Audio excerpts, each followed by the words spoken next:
Muzeyshunoslar va tadqiqot ishlarini olib borgan olimlarning yozib qoldirishicha, Buxoro shahrining tarixiy markazi, ya'ni Arqo'rg'oni va Shahristonni kesib o'tuvchi anhor bo'lgan. 11-12 asrlarga kelib u ko'milib qabristonga aylantirilgan. Keyinchalik aholi soni ko'payishi ortidan qabriston o'rnida uy-joylar qad rostlagan. Arxeologik qazishmalar paytida u yerdan chaqaloqlarning jasadi topilishi olimlarimizni yana bir sinoat oldida loli hayron qoldirdi. Negaki jasadlar noodatiy an'analarga ko'ra, ya'ni quvur hamda sopol idishlarga solingan holda dafn etilgan edi. Bu esa ko'plab taxminlarga sabab bo'ldi. Xususan topilmalarning 11-12 asrlarga tegishli ekanligi aniqlangach, turli farazlar yuzaga keldi.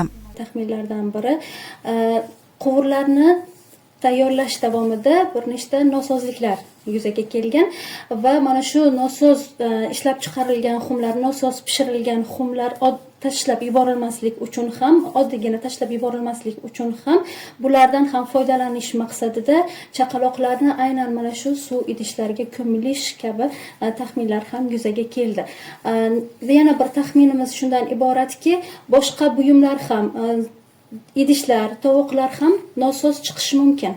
Ishlab chiqarish davomida yoki-da tayyorlash davomida ham nosoz bo'lib chiqishi mumkin. Nima uchun aynan suv idishlarga yoki quvurlarga ko'milganligi to'g'risida ham taxmin mavjud.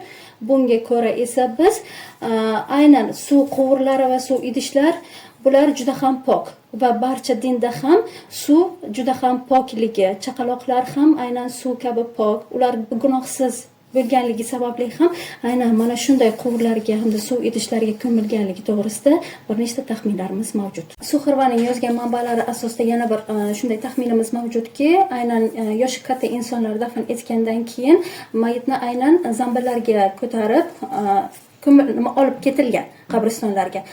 Chaqaloqlarni esa ko'tarish imkoniyati bo'lmaganligi sababli ham aynan suv quvurlardan foydalanganligi va mana shuni ichiga solib aynan qabristonga etilgan